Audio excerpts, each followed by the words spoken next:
Ladies and gentlemen, welcome to the Mind Your Buffalo podcast. This is your host Ravikant, aka the Buffalo Intellectual, with the free YouTube show which you get less and less of every month because I just keep becoming busier and busier and I keep churning out the subscriber only episodes mainly because I think I should give them a more regular schedule of content because they're paying me money.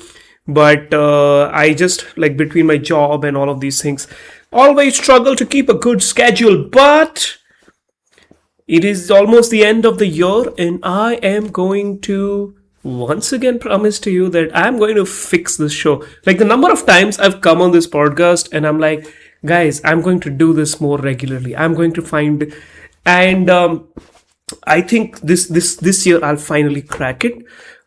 Is the hope and goal.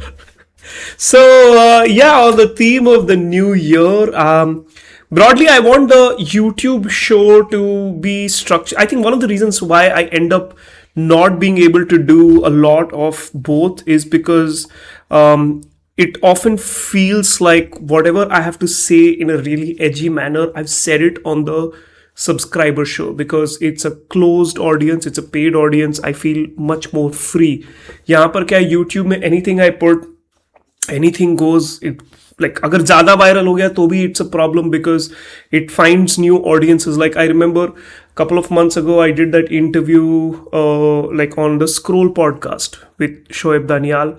And it was a long conversation and usme se there was a small portion about Satyajit Ray and Bengal I was talking about, and that went the amount of rage hate I got for 10 days for just no reason. It's not related because it just circled and found itself into some strange edgy Bengali nationalist linked with Satyajit Ray kind of an audience. I don't know, for instance, I've I watch cinema. I actually many of Ray's movies I actually really enjoy. And as a professor who has taken film courses, I often do screen Satyajit Ray's movies and I talk about the problems in them, but I also talk about he's a good filmmaker. I just don't understand how thin-skinned some of these film fandoms get, which is something very amusing to me. But that was just an example. So the main show, मुझे ऐसा लगता है कि I should be very careful about what I'm talking about and all that. But I'm going to create a stylistic differentiation, or try to at least, where now I feel that there's enough content of just me talking. There's over 100 hours, I was calculating 150 hours of just podcasts that I have done for my show, for other shows. I also want to kind of platform some people whose works I really like, whose perspectives I really like. So the main show, I'm going to start trying to bring on more guests on it. I think I started this particular 2025 like that. We had Disha Wadekar on, we had Rahul Son Pimple on, we had Sumit Samos on. And you should go back and check some of those episodes. Fantastic content. But I'll keep doing my solo things also. But this show will become more of curating platform voices. And if you are just interested in listening to me rant, pay money and a subscriber tier, where anyways I think I feel much more freer talking and all that. Having said that, उस पे जब आएंगे that is when we will get there. In the meantime, there is this year is gone, 2025 has gone, and much like the Diwali episode, which regular listeners they want a Diwali episode from me and they want a New Year episode from me. I don't know what this strange audience kind of has aggregated, but last year I recorded this episode called Go Home or Go Crazy or something like that, and that was me looking into the year 2025. Right, I was in 2024 and 2024 was a interesting year because COVID say finally, I think the shadow of COVID finally disappeared. right? 2023 still had like, some remnants, some systems, some things. Like 2024 was like the first fully start to finish post-COVID normal year I think that we had. And like many ways culture reshaped and rebounded, and everywhere there was this fatigue, everywhere there was a sameness. Like COVID obviously was a great disruptor, like everybody was locked in, there was death everywhere, there's fear, there was uncertainty, people retreated into online communities. It was like a great period, also a fanatically crazy period. There was like clearly a lot of online churning. Like my whole little audience niche is like my own work is a result of that churning, right? Like I don't think like I emerged, like even at that time I was like talking very angrily about caste, and I was like also writing these tweets like, you comedian, you should be held accountable, XYZ.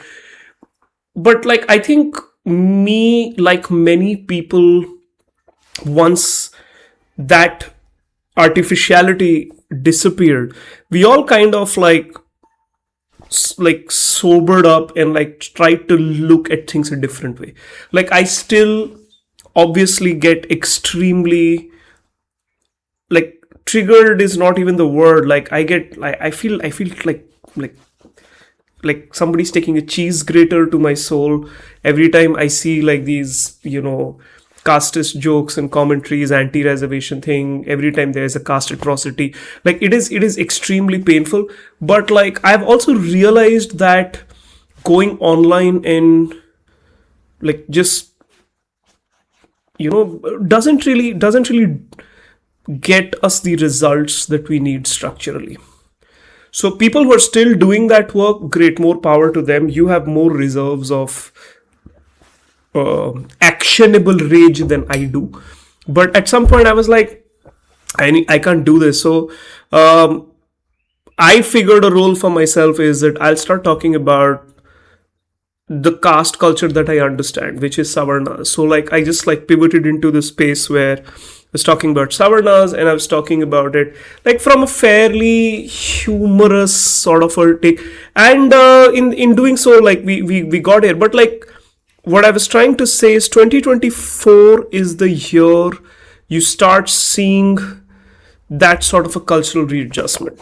Like people like stopped being like, they were still politically correct, but they were like no longer anxious about it, right? Like the Savarnas, they were like, okay, we get it, theek hai. We shouldn't make jokes on Mayawati, we shouldn't make reservation jokes. If someone does it, or if something happens around them, they might say a few things, but they're not going to be anxious about it. Like before that, there was a lot of like, I would talk to Savarnas and they would be like, hey, I'm going to say something and it's going to be like, I don't know if I should be saying like there'll be like 7 disclaimers that should come. And I think that disappeared in 2024. So last year when I was around this time, December 2024, and I was thinking about what 2025 could be. And I thought 2025 was the year where we either become crazier or we get off the stage, right? And because it just felt like you can't keep like this strange, normie, banal way of existence going, right? So for like, of course, what I'm talking about is like I thought like the Savarna culture will either move into a crazier place, or it'll just become like very, very conservative or very, very unambitious. Like neither of those two things kind of happened. So 2025 just went by, right? And the crisis within the Savarna cultural space has just intensified, I feel, right? I'm just getting this sense that like we're 10 minutes into this episode and I still haven't got into the main chunk of the episode, which was in my head. I was going to do some predictions, but I'm setting up context. Okay. Context is important. Like you can't just ladies and gentlemen, here are my 10 predictions. Number 10. We can't do that. Like that's kind of that's a radio jockey. Like, there's like some radio kabli chana mirchi or whatever. Like, I don't know why I said kabli chana. I was trying not to say radio mirchi because there's an actual show, like actual channel. So I was trying to think of a replaceable spice, and somehow my brain went to kabli chana, which is not a spice. That tells you everything you need to know about my the inner workings of my brain. My brain's actively sometimes refuses to cooperate and like does these things. Anyways, what I was trying to say is this being the context where 2025 has brought us, I have some predictions for what 2026 will be, and these predictions are like lighthearted. They're like year-end like predictions. These are things I think will happen. Some of them I wish they will happen. They're not to be taken very seriously, and I'm not going to make like big political prediction. Okay, like, oh, we will go to war with Bangladesh, or this election we will win, or that election we'll win. It's not that. I want to make cultural predictions about elite Savarna culture in 2026, or trends that I see going in that direction, things that haven't yet started happening, but the way things are, they should start happening. So I'm going to kind of, based on the context I have just set, like how I expected 2025 was the year where it'll get crazier, or people will become more like basic, right? I think on that parameter, I think that question has not yet been resolved, whether elite Savarna culture becomes crazier, and I'll define that in a minute, or normier, or basic. But it seems Savarna culture in 2025, this year, shifted towards a more basic space. It's like the entire elite Savarna cultural sphere is still stuck in 2015, right? Or 2019. That's where they are mentally. And there is the notable trend has been there's this great nostalgia for the 90s, right? I mean, it began with Shah Rukh Khan, but it's not just Shah Rukh Khan. There's a great nostalgia about 90s and early. I think that was the last time elite Savarnas in this country felt not under siege and felt optimistic. So I think as things are becoming bad everywhere, which is not a like, how do I say it? Which is not it's not a uncommon thing to say these days. Like 2 years ago on this podcast, when I was coming out and saying the great Indian dream is over, the great Indian dream is over, at some point I was also thinking like, is it really, or am I overthinking this? I remember one day I was having this conversation with Anurag minus Verma. This is two years ago, I would imagine. And I was telling him this. I see, like that time we just met. Like I think I'd come to Delhi, or I was in Bangalore. I don't remember. Somewhere I'd met him. And I was telling him, "Kya, things are getting really bad. Things like India is coming up for." And Anurag was like, "Yeah, why are you saying that? Like, there's so many shops. Everyone I seem to know is making big purchases. People are buying cars, and like, they're going on vacations, and." Like that was a sentiment, like, but I was like, you're right. Like maybe I am overthinking this. But now, 2 years later, this is no longer a controversial or an uncommon thing to say. Manu Joseph, like I met him recently at a festival. We were on a panel, and I was actually telling him that, your book, because Manu Joseph wrote this book called Why Don't the Poor Kill Us? And I was telling him that when I wrote a review of that book, and I was telling him that when I was reading your book, I felt like, okay, like Manu Joseph is very different from who I am. He is a very Savarna thinker, I would imagine. Like, he's like I called him like the favorite pop intellectual of Savarnas, who read, right? And I think Manu Joseph actually critiques a lot of Savarna culture. I think that's why people like his writing, because he's always making like these snarky comments about Savarna culture and all that. So in that sense, there is a thematic similarity with the kind of work I do, except like I'm coming at it from a very different position and he's coming at it from a very different position. But I was telling Manu Joseph that the things that you're also talking about, that the great Indian dream is sort of collapsing. I feel like, okay, I'm no longer the only crazy person in the room who has been saying this for years. Because if even Manu Joseph, who's so different from me, is writing about this, then clearly there is a triangulation. And it's not just him and his book, but also I'm now seeing journalists, I'm now seeing Twitter commentary, I'm now seeing young people on social media comments. Like, there is a natural sort of, this is not the discourse or vibe of a nation on the rise. I remember that vibe. I remember in 2006, 2007, I will say even 2014-15, because there was a renewed optimism when Modi had come. Like, I remember that mahal, everybody was very positive, everybody was very gung-ho. People genuinely believed that I may not like the party in power, I may not like the politician in power, but overall, India is moving in the right direction. I don't think people have that same optimism anymore. Right? And like I said, that's not a controversial thing to say anymore. Now everybody is saying it, and we are going around. And recently, just a couple of days ago, in the Parliament winter session, the government has just basically butchered Manrega.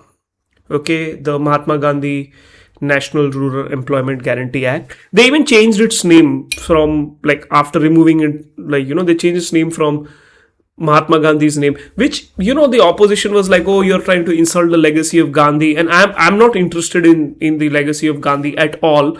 But actually, they should be thankful, because what this policy now will be so different that it is better that it is not called Manrega. Because Manrega, for all its flaws, and it had many, okay, from conception to implementation, but Manrega was one of the major safety nets of the Indian social contract.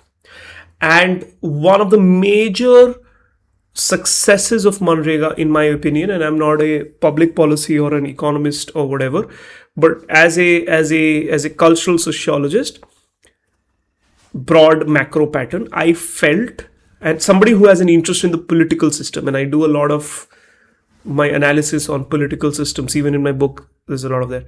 I felt Manrega had a very successful feature, which is the central government was carrying a lot of the financial burden. In the new proposal, it's going to be shifted to the state governments. The moment you do that, you're basically puncturing this policy, because many of the states, correctly so, they're saying that they don't get timely payment from the center on GST, dues, etc. But also, not all states have the exact financial capacity. Plus, here's the other thing you don't understand. Take a state like Maharashtra, or take a state like Karnataka. The amount of money that Karnataka has as a state to spend, maybe someone can correct me, but like maybe 80% of it, 70% of it comes from the one city of Bangalore. So when you're going to put a more financial burden on the state of Karnataka, the state of Karnataka will be basically using more money it is getting from Bangalore to spend on the rest of the state.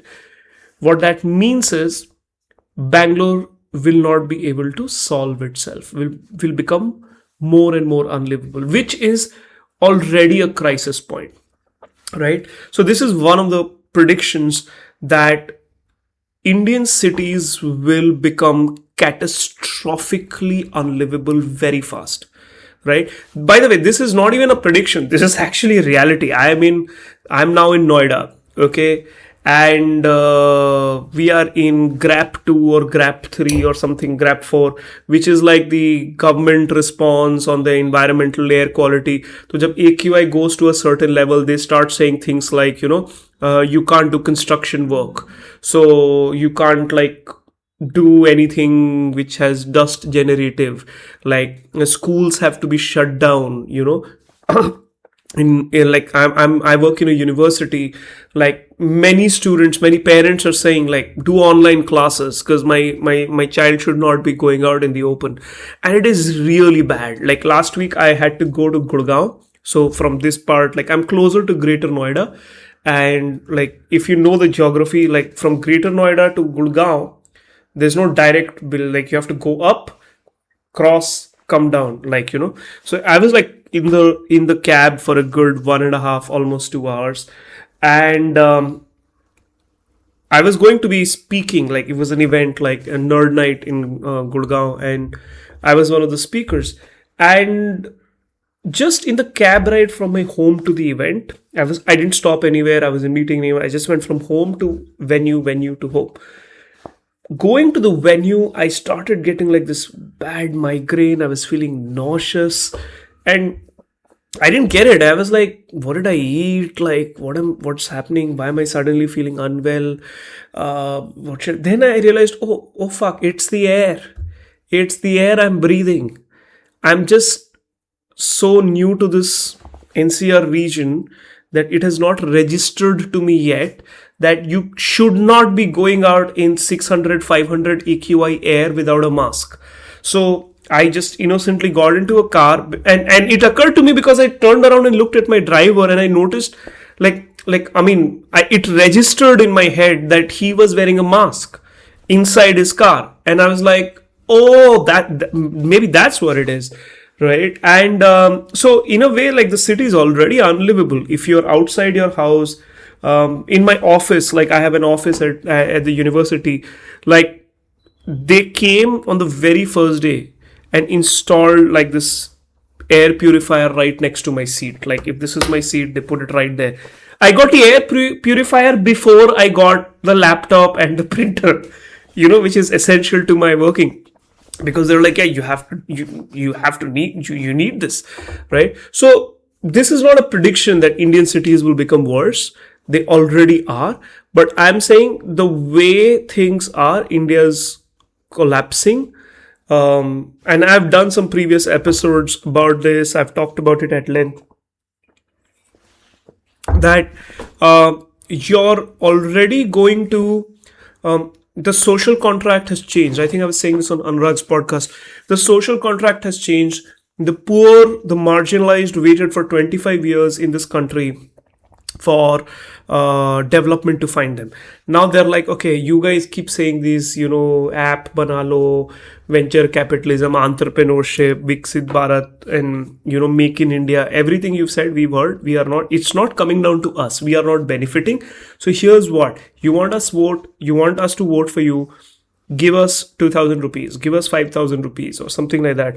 And from Madhya Pradesh to Delhi, Himachal, Maharashtra, now Bihar, like these welfare schemes and, government jobs in the case of Himachal Pradesh, pensions, things like that have become the main issue.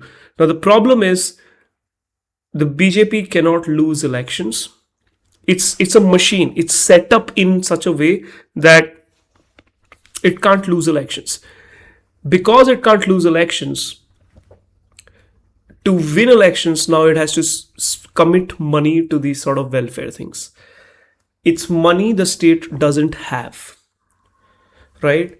So to keep winning elections, you have to keep spending money that you don't have, which means you have to scale back from things like Manrega and even more going forward. When you start doing that, right now their solution is the central government is passing the burden onto the states. Not every Karnataka at least has a Bangalore. Maharashtra at least has a Bombay and Pune, right? Not every state has that. Telangana has Hyderabad. Odisha doesn't have, like, it has Bhubaneswar, Cuttack, but like they're not like Bangalore. They're not like Gurgaon, right? So they're not going to be able to generate that revenue. Jharkhand will not be able to generate that kind of revenue, right? But even for a state like Karnataka, which has a Bangalore, what this means is it will be forced to use more of the money generated from Bangalore, but cannot spend that money on improving Bangalore, which it absolutely needs to do. So Gurgaon is Gurgaon is funding all of Haryana's welfare activities. Gurgaon can become unlivable, but the Haryana government can't use the money it is taking from Gurgaon to spend on Gurgaon because that money is committed elsewhere. Same way with Bombay. Like, Bombay is one of the most unlivable big cities on the planet, and the Maharashtra government, cannot actually afford to use the income generated from Bombay to fix Mumbai. They are forced to commit more and more of that money for the rest of the thing. If you don't do it, you start losing elections, which is so the cities will become, logically speaking, this is not even a prediction, they're going to become more and more worse. But I don't want to go into these big macroeconomic, political, policy things. I wanted to speak more about culture, and based on this setup, like, I just want to go back to the point I was saying at the beginning of the podcast, which is the point about culture, right? The culture, Savarna culture. I think Savarna culture has decided to become more basic. It's gone into stagnation. Like, there is no more a social reward for being an interesting person, which is very weird for an outsider like me, because when I was younger, in my 20s, the entire Savarna cultural sphere was about becoming an quote-unquote interesting person, right? You had to be interesting. You had to be a person who reads, a person who travels, a person who has interesting hobbies, a person who is passionate about some cause. And like, that's how they operationalized the word interesting. The problem is, those markers have remained the same, but they have become so formulaic. So like, if you go on a dating app now, like the dating app, here's another thing which has happened. I remember 2013, 14, 2015, dating apps were sexy. Dating apps were so sexy. Like, Tinder was had a classy vibe to it, had a sexy vibe to it. Now dating apps are all dead. Tinder, Bumble, Hinge, jo bhi hai. They're all dead, and they're dead because one of the main reasons is everybody on these apps is actually very uninteresting. This is a culture of people who nobody knows how to have an interesting conversation because they're not very interesting people, right?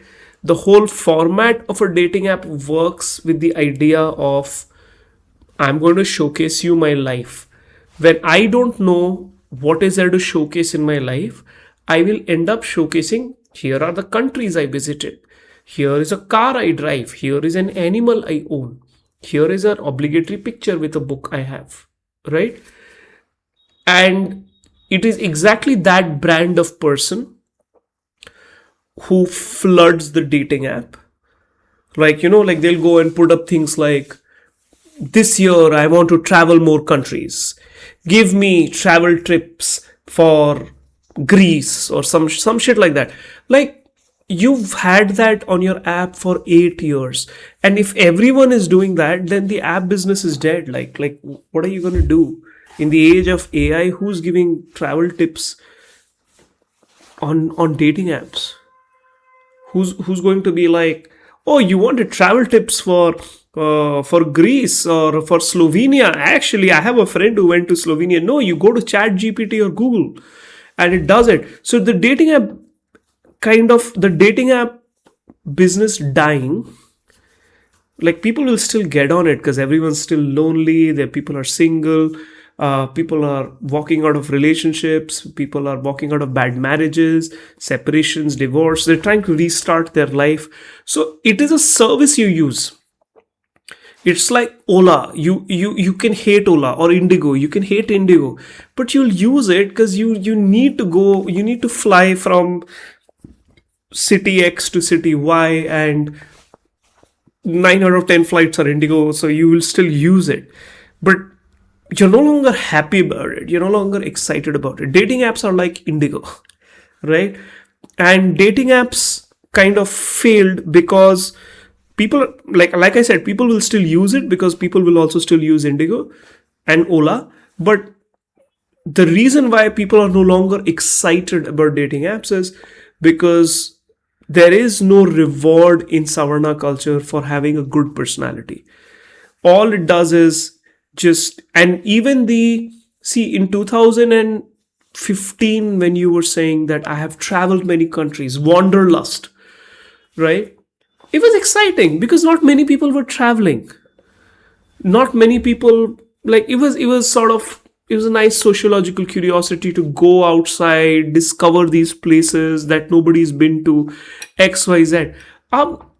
सबने किया है ये यार. Like, everybody has made their whole personality bloody going to, Istanbul and taking a picture, and like everybody's like Instagram picture or Hinge picture or like, whatever picture is just like some city that they went to.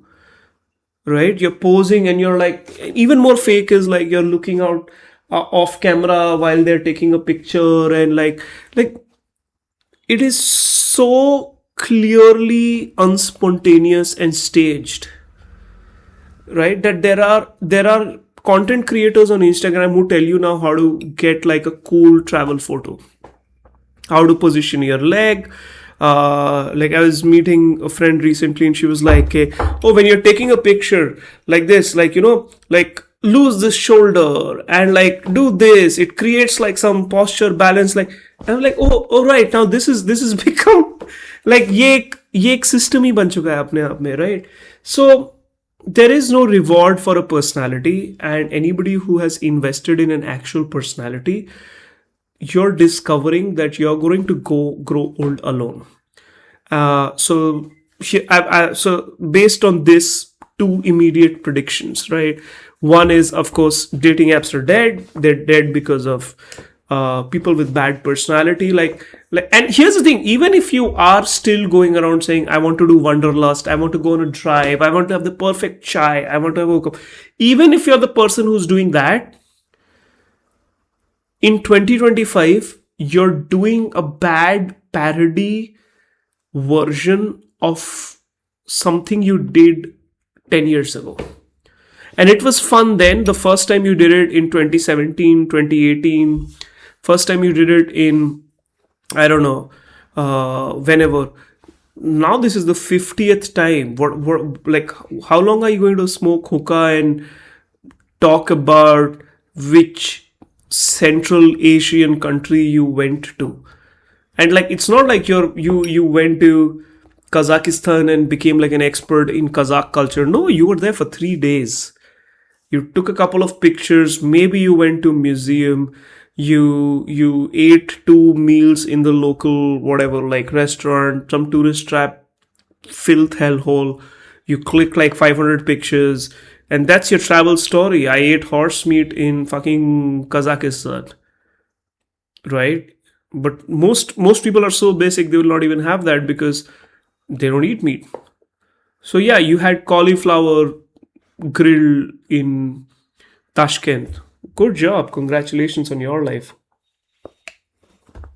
So that is number one. Dating apps have faded. But basically, here's a big prediction. Wanderlust is dead.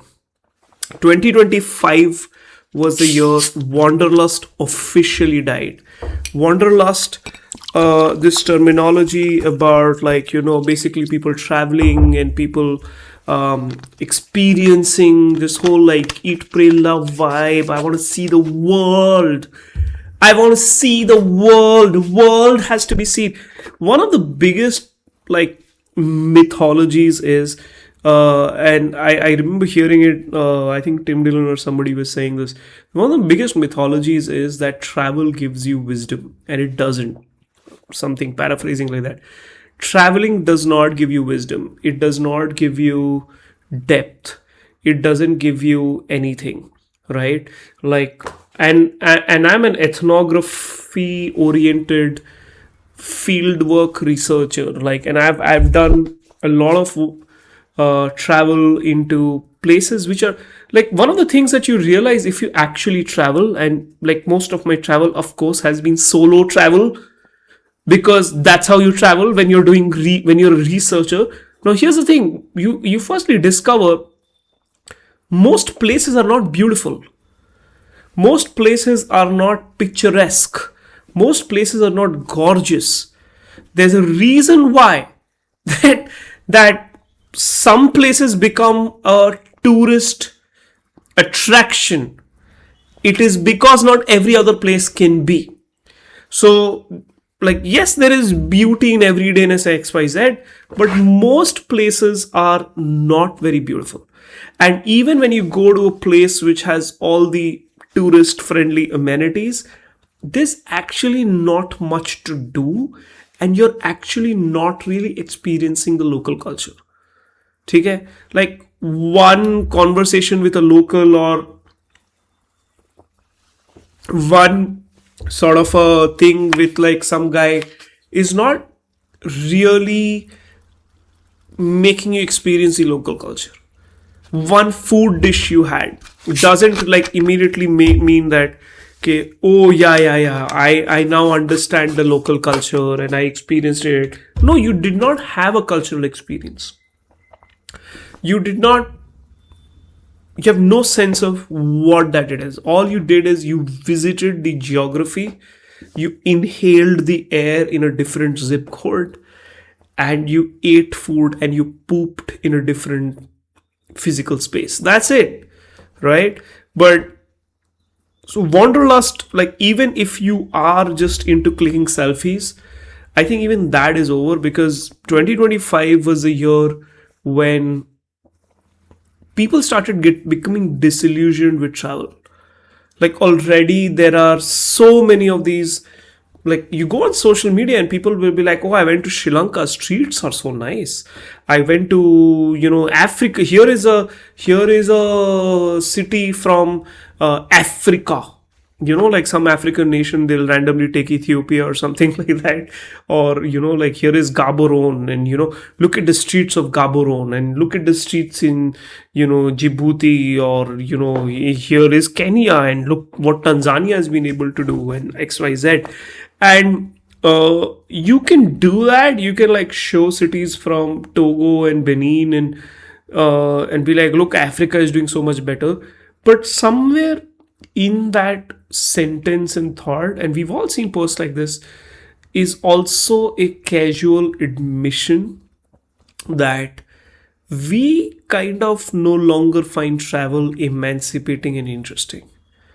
What we are actually doing is we are looking at these places and wondering, why the fuck does our stuff stink so much? Why is it so shitty? Like, these are not like Canada, France, and Germany, and US. These are not Japan and South Korea. Like, these are like also comparable developing nations. Vietnam, for instance, Cambodia, Laos, Sri Lanka, I already mentioned, Central Asian republics, for instance. Like, many of them, you'd imagine we are better than them. Then why, in terms of economy, in terms of global footprint, in terms of culture, like cultural impact, and like soft power and all that, then why the fuck is it that our stuff is so bad? So I think there is also becoming a faded thing with travel. Wanderlust is dead. Wanderlust is over. Like, nobody is realistically thinking that they are growing and experiencing new new way. And there are some people who are doing that. They're mentally unwell. Let's also put it on the table, because here's what happens with cultural trends. They don't die. Cultural trends don't immediately die. What happens is they linger on for very long. For a long time, people will still continue. It doesn't mean that people will stop traveling. They'll still do it, because what else is there? Excuse me. What else is there to do? आपको तो और कुछ पता नहीं है. आपका यही, if you're in your 30s, you're in your 40s, or even if you're in your mid 20s, यही सीखा है आपने कि once you have money and once you have some time, like, like there's a long weekend coming, or like you're in between jobs and you have some time, what will you do? You will go on go visit some other part only. Like, there is no other vocabulary. You can't sit at your home and build yourself up as a person, because you don't know what that means. So you will still travel. That is still there. And there will still be that by rote, by the numbers, almost algorithm like quote unquote excitement for travel. Oh, we will go there. So people will be like, oh, we are going to Vietnam. वहां पर ना एक सड़क है जहां पर train आती है और लोग बैठे हैं. Like, so we will go there, and you will recreate a selfie that you've seen on the Instagram forever. There used to be this like follow me everywhere kind of Instagram series where this like some white woman का hand ऐसे आता था कैमरे के सामने, and like basically she's like, the photographer is the guy, so we never see him. We just see his hand reaching out, and like that woman is holding his hand and like she's walking. So she's only taking a picture of her walking, and the background is whichever part they're in. And that was a very viral series, and everybody was trying to recreate that back in the day. And then people forgot, then it faded out. It's the year of the Lord 2025, and some people are still doing it. They're still doing it because they don't know what else to be done. It just entered their cultural vocabulary, right? So wanderlust will not disappear, but it will just become, it'll become fully irrelevant. People will still continue doing it. It will not become like a joke or a mazak, because there is no replacement for it yet. So it will just linger on like a thing which has lost all cultural capital. Like, it will no longer be, here's the prediction, like part of the prediction, it will no longer be interesting to go to a house party and tell somebody that, oh, I've traveled to 33 countries and that will get you laid. Okay, that's not going to be as much of a killer line as it was many years ago. So that's over. Speaking of getting laid, another prediction: sex is going to become more sexless.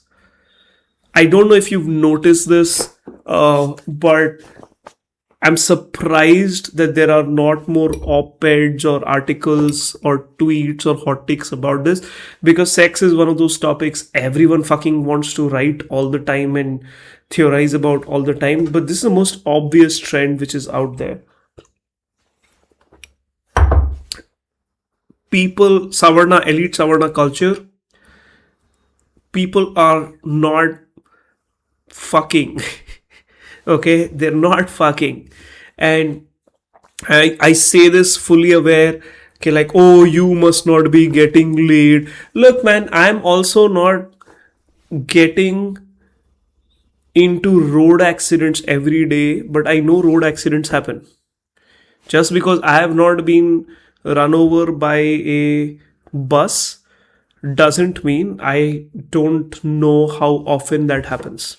Okay, so like, and I did like on my stand-up tour, like I used to go, one of the bits I had was I used to go and I had this bit about how Gen Z does not, like, this is a generation which does not fuck. And every city I went to and I said this on stage, it landed. All the audience, like especially the younger audiences, they all went like, they all went like, yeah.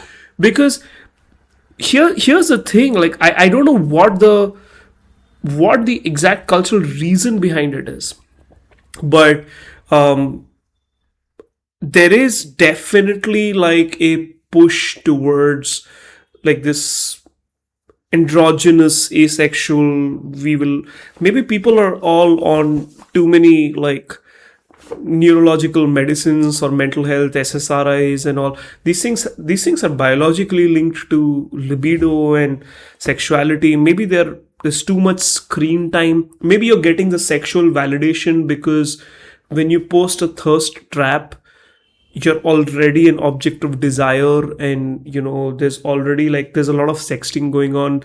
Gooning, for instance, like New York Times or Guardian, I forget which one, had an article on gooning. Okay, so there's a lot of gooning going on. There's a lot of culture on masturbation. Okay, like, which is the cruder way of saying fapping, right? So if you're going to have a culture which is built on gooning and which is built on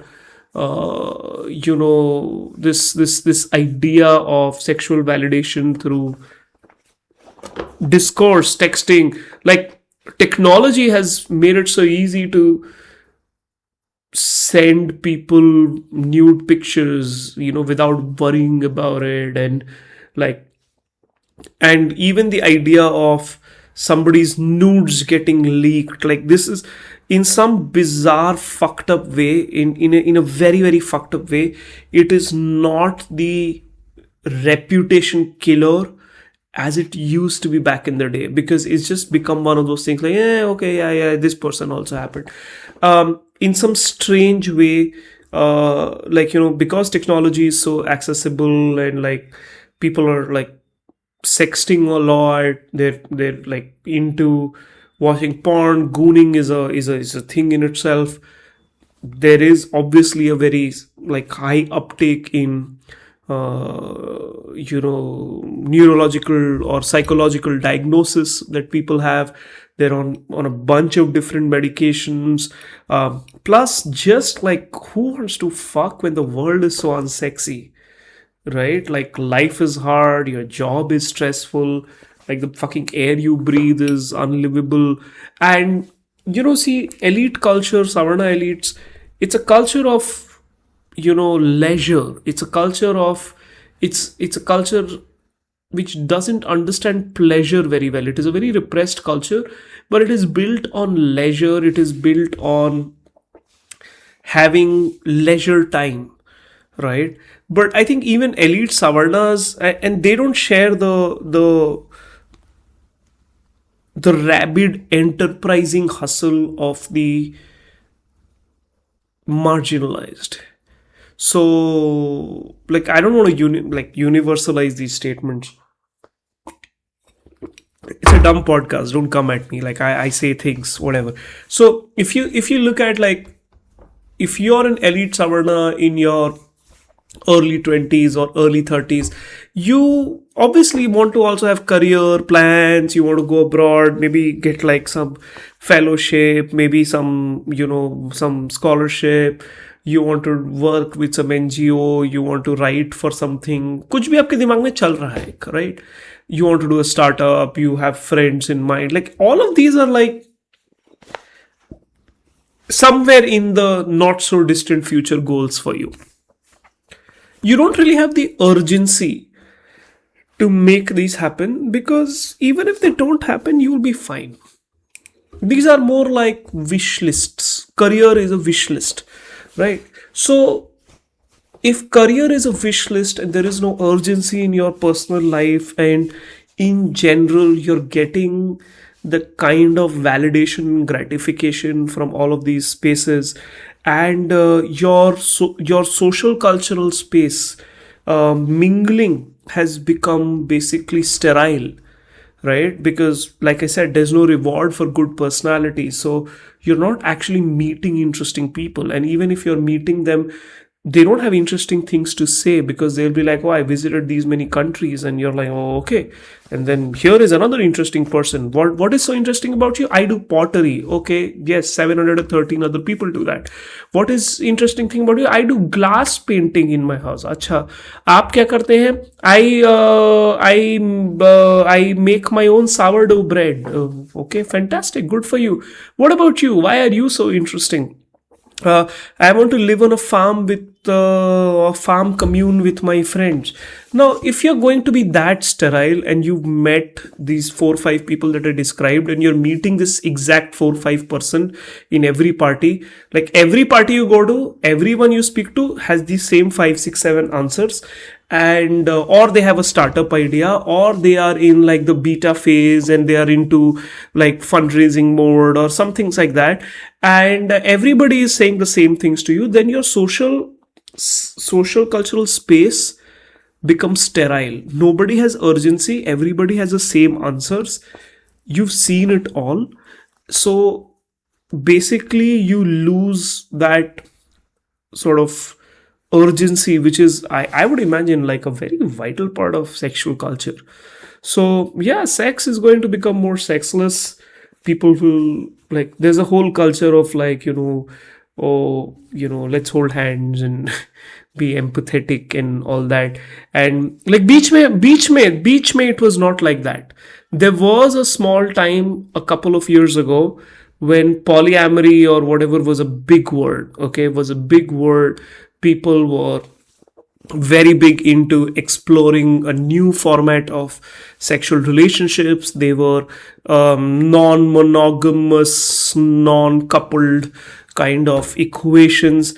And it was a very, very elite Savarna cultural thing.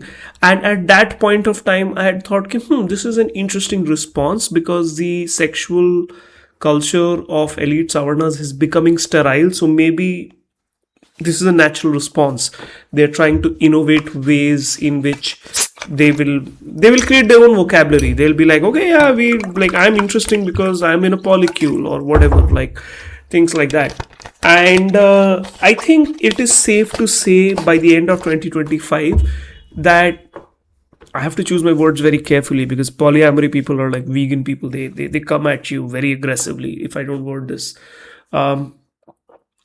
It's safe to say in 2025, in urban India, among elite Savarnas, among the casual polyamory exploring people, that many, are you still with me? Okay. Many have said that they did not really like the experience so much, because eventually it led to a very toxic community environment, and issues of jealousy, issues of who gets to do what, possession, all of these become, people start policing each other very much, and eventually the person is like, you know what, I don't want any of this. I could be wrong.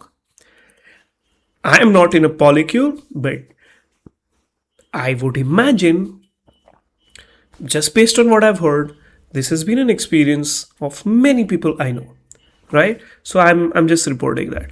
But I would, if this were sort of true, and in a more meaningful way, well, that's what happens, because nobody has an interesting personality. Polyamory, fundamentally, like sex, is one of the most complicated things to navigate. If you're doing it with people who are fundamentally not very self-aware or self-nuanced, it is going to go into a big boss space. It is going to, you said so and thing and so on that day, and so now I feel this, and we all have, and your only vocabulary of solving that is we all have to talk about our feelings, and all feelings are valid, but it is uneven ground. So again, don't come at me as a complete outsider. I could be wrong. I'm saying this. It feels like the polyamory wave has seen its best days. Can I say that? Is that controversial? That it is no longer the exciting thing like people who did it, people who are still doing it.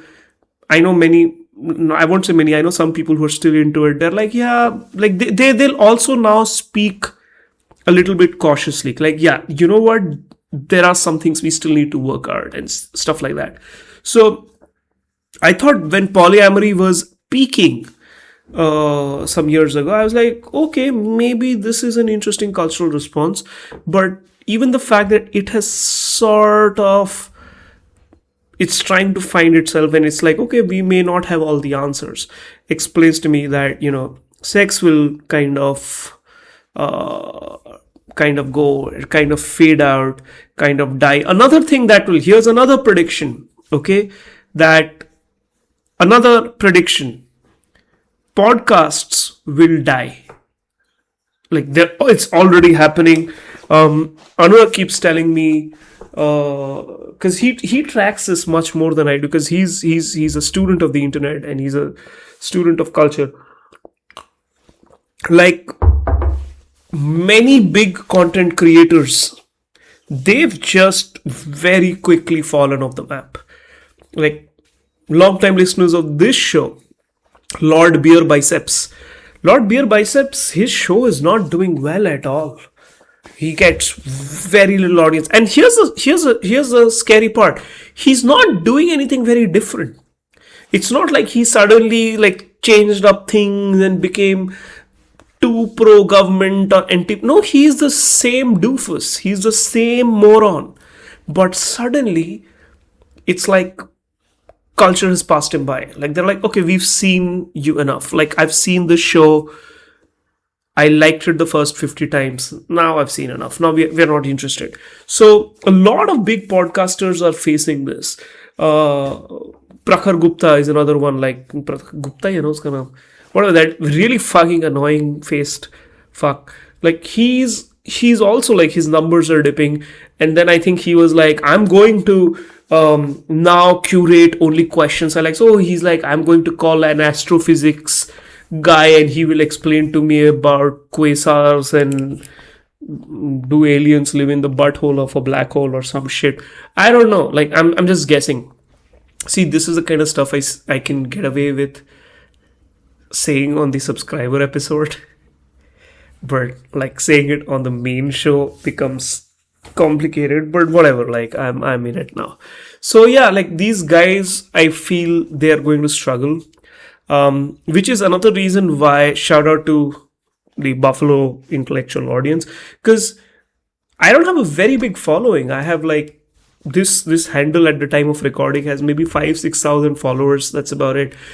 But the people who listen to my show are hardcore listeners. They're not casual listeners. And till now, I don't know about it, like, I have been able to keep most of my audience. Like, people will look, like, they move on in life, they change jobs, they change cities, they get married, whatever. So they will fall off, but they will come back on the wagon. Right? But this idea that suddenly I start leaking numbers, like, these people had like 10 lakh and I had just 6,000, they have like 10 lakh, whatever. Suddenly their videos went from like 2 lakh views to 30,000 views. Something like that. That's a huge drop, right? So I think this is a prediction. Like, more and more people, like, these beer bicep type of shows were for a lot of people, or like that seen and unseen, that guy, मैं भूल जाता हूँ उसका नाम. The guy who does 6-hour podcasts sometimes. He's blocked me on Twitter because I must have made a joke one day. He blocked me. Good for him. I'm a big believer of blocking people who you don't like. So Amit Verma, I think. Amit Verma, yeah, no, uska naam. Let me just quickly check. Amit Verma. Yeah, that's a guy, Amit Verma. The seen and the unseen. So yeah, like, for many people, Amit Verma's podcast, Beer Biceps podcast, Prakhar's podcast, There's that other unfortunate Gujjar brother of mine who runs a podcast, Dostcast. For many people, these podcasts were their maybe first proper introduction to the world of podcasting. Like, podcasting as a medium takes some getting used to, because people, like, for a podcast to work, it has to find a space in the daily life of the audience. Like, if you're a listener of my show, you probably listen to my show on a drive, or you probably listen to it while doing some chores, or you're listening to it while doing some workout. Like, I know the podcast I listen to, it's usually tied to some activity, right? Like, I'll be cooking, so I'll put on a podcast and I'll be cooking, or when I'm doing laundry, folding clothes, or things like that, or like, something like that. But I'm not going to turn on a podcast when I'm eating food, because that time I'm watching something, right? I'll be watching a show or a YouTube documentary or something like that. So a good podcast will start linking to your daily activity calendar. So for many people, these Beer Biceps, Amit Verma type of people played that role. These were the first podcasts that invaded their daily life, daily activity.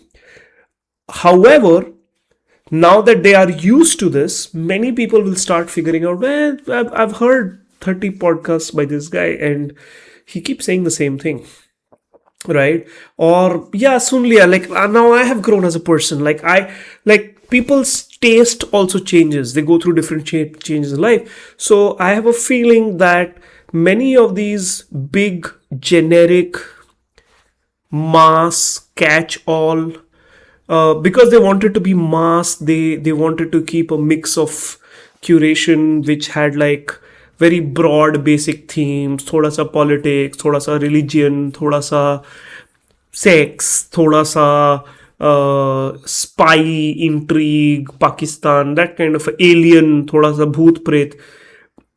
I think that mix doesn't work anymore. So these podcasts will continue to bleed audiences. And if someone shows up tomorrow morning and says, you know what, my podcast is going to be called Bhoot Pretcast, okay, Pretcast, सिर्फ भूत प्रेत की बात होगी इस पे, they're going to break away a certain section of Beer Biceps audience. They'll never be as big. They'll have like 10,000 subscribers. But those 10,000 subscribers will stay with Bhoot Pretcast because they're like, मुझे यही सुनना है, right? So I think you'll start seeing these digital cultures fracture. Many content creators will plateau. Like I see content creators, many of them are very rich elites who make money from brand collabs. I think here's another prediction. Brands are going to start checking whether इसमें कोई value है भी कि नहीं. Like, why am I paying this money to this 25-year-old to go on like something, create a reel or create 3 reels and put something. Like, इससे actually मेरे brand को फायदा हो रहा है कि नहीं हो रहा है? The only reason brands have not done it, or they may still not do it, is because brand managers are bigger, unimaginative, moronic MBAs. They're moronic MBAs, so they're bigger and more unimaginative than the content creators. तो उनको लगता है यही अच्छा है, उनको लगता है यही मस्त है. तो they think that they are being innovative क्योंकि they went on Instagram and they discovered a content creator and they'll be like, हाँ इसको देते हैं, ठीक है, आप जाओ अभी मेकअप के बारे में बात करो और something like that, you know, और इंश्योरेंस के बारे में बात करो. So for them this is only the world, right? But eventually at some point, because brands are a money driven business, they're going to start thinking like, does this actually work? Why the fuck are we indulging these guys? Also, who are these guys? Like, if you were 21 years old and you started making, I am yuppie, I'm partying, I'm traveling, I'm wearing these clothes videos, 5 years later, now you're a 26, 27-year-old. What are you doing? What are you doing? Why are you talking in a baby voice? why are you like, fine, you still look good, you still look hard, you're fit, you're wearing good clothes, so you look, but you know you're not 19, right? You're now in your, on the other side of 25, other side of 25, you're old. You're like me.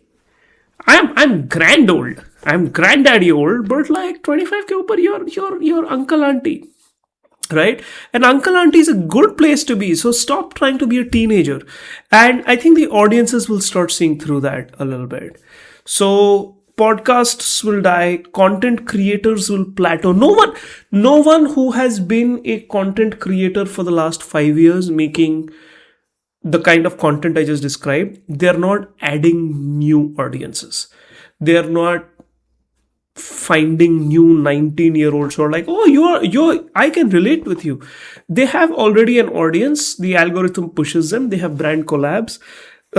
Many of these people are trying to get into Bollywood or get into movies. They're trying to get into some kind of a TV show on OTT and all that. More power to them. But they've plateaued. They'll be like MTV VJs, like in like Shehnaz Treasury Wala, how she is. Like Shehnaz Treasury Wala peaked in early 2000s or late 90s, whenever that was, right? So these people will be like that. They'll be like MTV VJs from back in the day, right? So that's another prediction.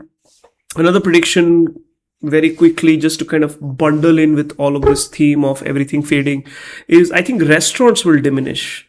Already I think like people are not going out anymore, like going out to a restaurant, which is tied into the earlier point prediction I was making about the cities. Cities are so unlivable, you can't go out. If I live in Bombay and let's say I live in Andheri and my friend lives in Bandra, and if we have to make a plan, either I have to go like bust it out, take a local, or I have to like sit in a taxi, and it can be a 27-minute ride, or it can be a 1 hour 15-minute ride. I don't know, because even Google Map can't predict. Like when I get on it, it says 27 minutes ETA. By the time I reach, it's over 1 hour. Like it's become such a lottery because the traffic conditions in these cities is so bad. Then there is like, air quality issues. In the rainy season, there'll be flooding. Like people just don't want to go out. They'll just order stuff in. And the really rich people, the really elite restaurants, right, where posh people used to go, where rich people used to go, rich elite Savarnas used to go, those people are now having private parties. They've brought the restaurant home. So they will have like a cookout at their home. They will hire, like there are all these like pop-up chef services. They'll just get like some professional chef to come in and make like some 7-course, 6-course meal, and like there'll be a bar, maybe there'll be like some entertainment, some DJ, or they will only do some like they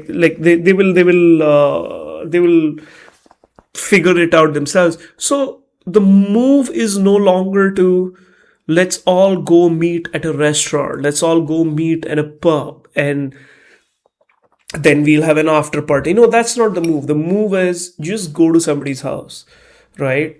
Or we all go to somebody's farmhouse, or we all go to, like, we all fly to Bangkok or Dubai or something. So the really rich are going to do that, right? What that means is, I'm not talking about restaurants. I'm not talking about fast food. I'm not talking about McDonald's. I'm not talking about, Jai Mata Vaishno Dhaba. I'm not talking about those. I'm saying the really posh elite restaurants are going to see less and less occupancy, and they're going to struggle. They're going to struggle, and that's another one of these predictions. What else was there? Sports will fade. I think cricket is over. I think cricket is done. I think Gautam Gambhir killed cricket. No, it's not true. Like, no, let me make that. Not Gautam Gambhir. I think cricket has in general been on a decline. Because I'm seeing the same things. People are not talking about stadium experience because they're like, why do our stadiums suck? Seats are bad, toilets are bad, we can't get good food, everything's mismanaged. You're telling us BCCI is so rich, then why is my experience so bad? IPL will still be very big, but I think it's had its biggest years. It's had its biggest stars, and now it will normalize. IPL is a bubble, like everyone thinks the brand will continue to grow every year. I think it's had its best years. I think it will normalize. I think the Indian national cricket team is struggling with, finding sponsors or TV rights, because their expectation is every year, every time the rights go in the bidding cycle, higher and higher bids come. But I think that course correction is beginning to happen because people are beginning to realize game is peaked. Cricket is not adding new audiences anymore. In fact, it is losing audiences in large parts. And IPL is built on cricket stars, and all the great cricket stars like, Kohli is retiring, Rohit is retiring. They'll still play franchise cricket IPL for a few more years. But I don't see the next Virat Kohli. I don't see the next Rohit.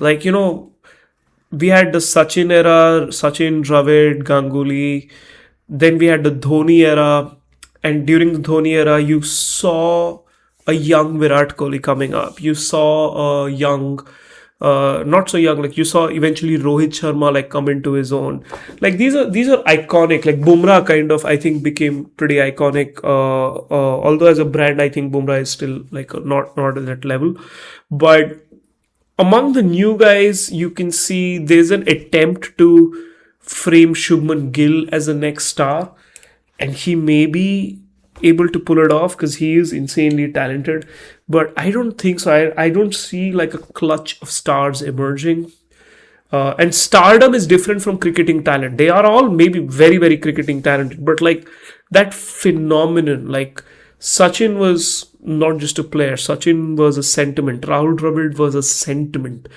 For me, when I was growing up, watching Dravid was very personal because everybody doubted him, and he went out and he would hold his head. I took a lot of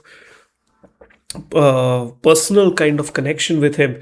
When I used to play cricket when I was younger, we all played cricket. I used to actually model myself on Rahul Dravid. I was like, okay, I'm going to be holding my end and XYZ. Dravid was an emotion. Dhoni was an emotion. Virat was an emotion. Ganguly was an emotion, right? You don't see any of the new guys bringing that energy because maybe the era of finding an emotion in a cricketer is over because sports is over, cricket is over.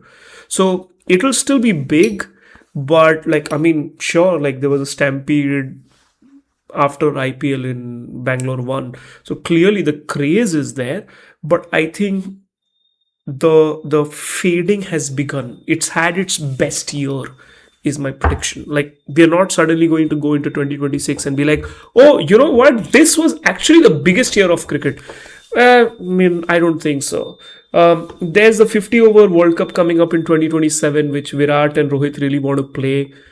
Maybe, if they make it that far, and maybe if that World Cup goes well for India, we have a T20 World Cup coming up in India. Maybe these will become big. I don't know. But it seems to me that is the thing. And I've already done about 1 hour, 13, 40 minutes. So I want to kind of close this. Most of the predictions I made basically are talking about this general fatigue in elite Savarna culture.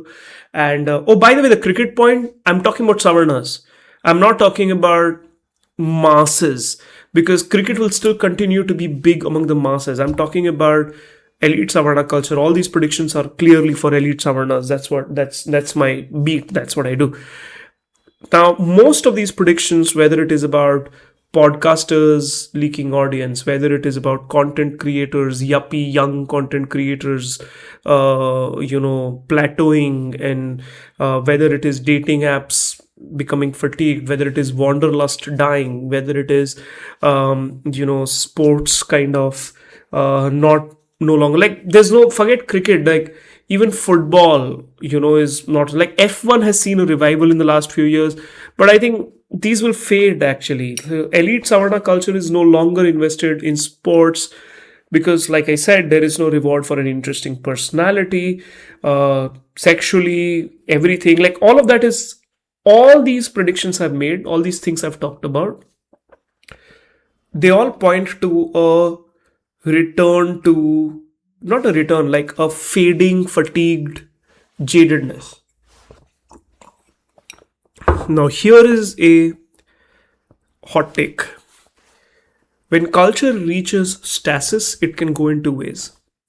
Either it can just leak out and fade out, or it can completely go the opposite direction.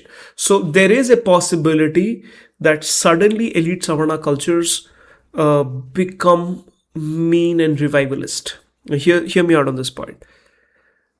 Elite Savarna, elite rich have become or have internalized a form of self negation and political correctness, right?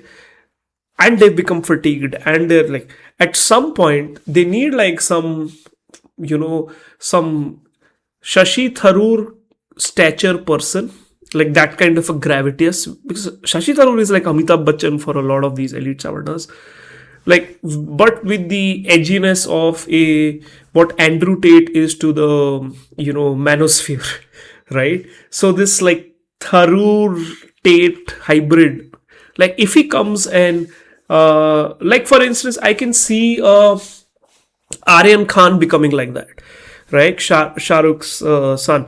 Like if Aryan Khan tomorrow is like, you know what, fuck it, like you can't hang with us, you're not cool enough to party with me, like I go on yachts in the Arabian Sea and I chopper into Khans, and you're like a peasant, right? You're not in my atmosphere, you're not in my space, right? We are on different planets. Like if that kind of Mean Girls energy, the movie Mean Girls energy, if it comes back into the elite Savarna sphere, it could completely, like, and they dropped this because a lot of those archetypes are basically taken from white American culture, and white American culture underwent this great cultural sort of renegotiation with its own identity and became like more politically correct and performative and apologetic and so on. So if that trend were to change, you could see a completely balls to the walls, unapologetic fuck you, we don't care about caste, we don't care about Muslims, we don't care about this, we don't care about that, we are rich, we want to party, screw you, eat the rich, fuck you, you don't even have salt, what are you going to eat it with, you go die, like that. Like that's the kind of sass they bring back. I have not seen any signs of this yet. Also, this cohort of Savarna culture is just so bland and it is so basic. I don't see them capable of this. But that's the thing about cultural trends. This thing that you can't see is often the one which will suddenly take everyone by surprise. So I'm just putting it out there. Like this is a possibility. Maybe this is what happens in the coming year.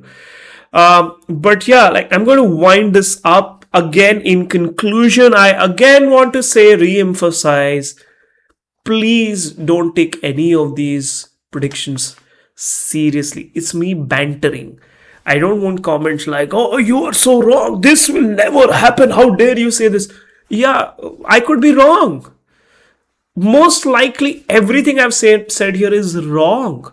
And if you're upset or offended, like, oh, how could you say this about polyamory, or how could you say this about podcasters or cricket? Dude, give me a break. The year is ending. Okay?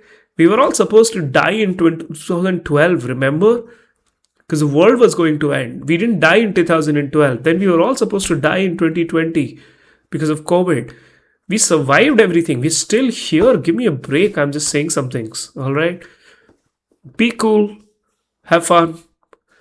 Have a good year. Be boring. And be kind to people who are boring. They deserve that self love. Hey, you finished the whole episode. Well done. I can't believe you can tolerate my voice for so long. But in case you liked what you heard, you might consider also joining for the exclusive episode that I do for my paying subscribers, because that show gets into slightly edgier topics and I don't really want to put it out in the public domain. It's available on the Patreon as well as on YouTube through the join option. And in case you don't want to drop extra money, I completely understand. Please keep listening to my regular show. I'm grateful as ever. There's a buy me a coffee link in case you want to drop some love. Otherwise, just have a nice day. Stay being awesome. Bye bye.